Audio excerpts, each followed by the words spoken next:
This video will talk about the physical development in early childhood. Early childhood, roughly the ages of 2 to 6, often referred to as the preschool years or the play years, since play is such an important part of early childhood uh, and the cognitive and psychosocial development that occurs. So specifically in this section, we'll be looking at overall physical growth, the growth of the brain, changes in sleep, the changes in gross and fine motor skills, um, knowing when a child's ready for toilet training, sexual development, and nutritional concerns. In terms of overall physical development, early childhood is very much a time where proportions are changing. So, really changing from having that really big head and short arms and legs to a bit closer towards those adult proportions because the torso is lengthening. Um, the rate of physical growth does slow down a bit, and appetites tend to decrease as well. If you're not growing as much, you tend not to need to eat as much.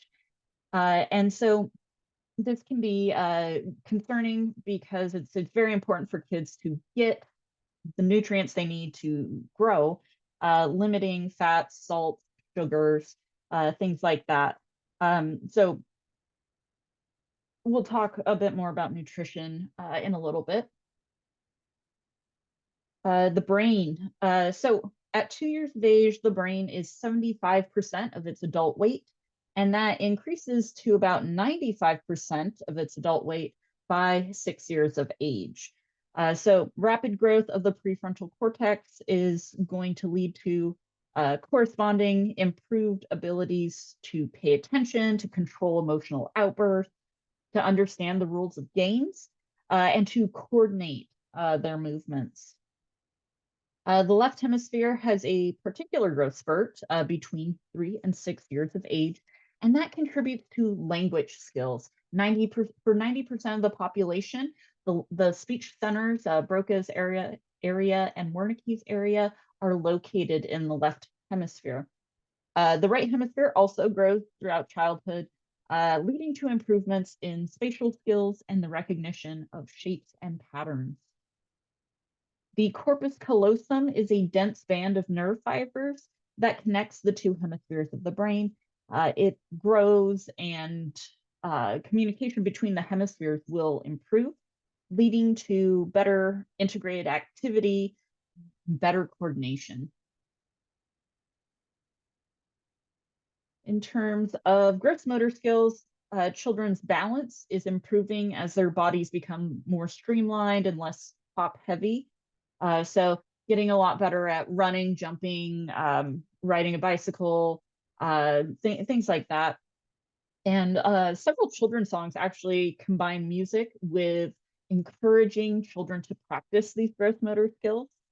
Some examples include the song Head, Shoulders, Knees, and Toes and the Hokey Pokey. Fine motor skills, those skills that involve the hands and fingers, as opposed to those gross motor skills that involve the large muscle groups. Fine motor skills are refer to how children are getting better with self-sufficiency. So a lot of fine motor skills relate to being able to feed oneself and dress oneself. Um, there are songs for this for this too. Things like the Itsy Bitsy Spider, and a lot of early childhood classrooms have activities for helping to improve fine motor skills like coloring and practicing using scissors. In terms of sexual development, sexuality in childhood is very different than it is in adults. So it's not about seduction, love, lust, power. It's just a response to physical states and sensation. Erections and vaginal lubrication are actually present before birth, and these can occur just from physical contentment. Um, Children are often curious and may explore their bodies. They may stimulate themselves for comfort or to relieve tension rather than for orgasm. Curiosity about their own and others' bodies tends to continue in early childhood. They may show their genitals to their siblings or their peers. Masturbation is common among young children, although again, typically more for self-stimulation or comfort, uh, not so much for trying to achieve orgasm. Um, it is more common among boys than girls, generally speaking. Um, it is important to not be alarmed and make the child feel guilty about being curious about their body, but rather talk about appropriate time and place. So shaming them will make them scared. They may develop body issues or sexual identity issues with a lot of shame and guilt. So again, more time and place, appropriate time and place.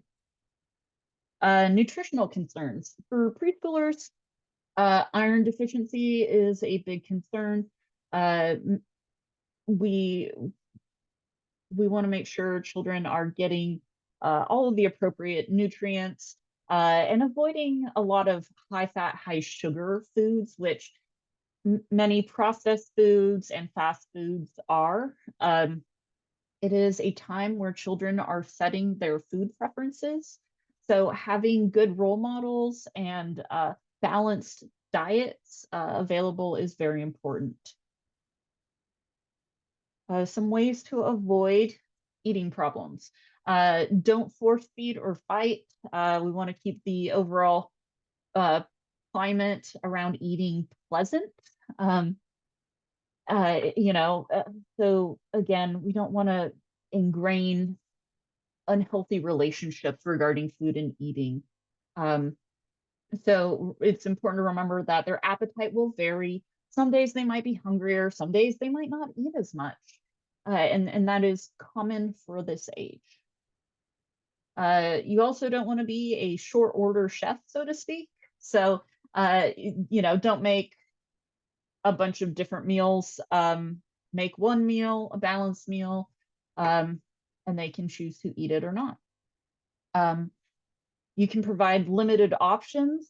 So sometimes providing a little bit of choice is helpful for not only developing their sense of autonomy, but getting them more on board.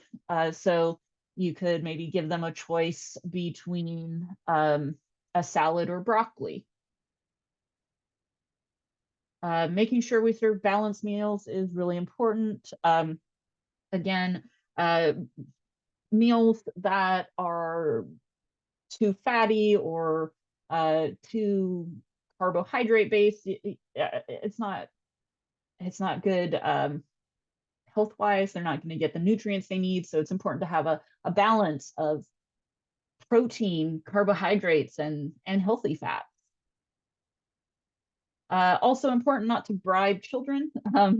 So it's hard not to kind of fall into that. Well, if you eat your vegetables, then you can get dessert. This is recommended against because it teaches children that some foods are better than others, particularly like sweets, desserts are better than healthier options, which is not really a lesson that we want them to have. Um, so it might be tempting, but try to avoid that as much as possible. Um, it's important to also remember that children's food preferences, they're really in flux right now. So they may need several exposures to a food before they will like it. And they do follow the lead of people they look up to. So parents or older siblings who are eating healthy, balanced meals leads them to be more likely to follow suit. And those are all of our nutritional concerns and physical development during this time.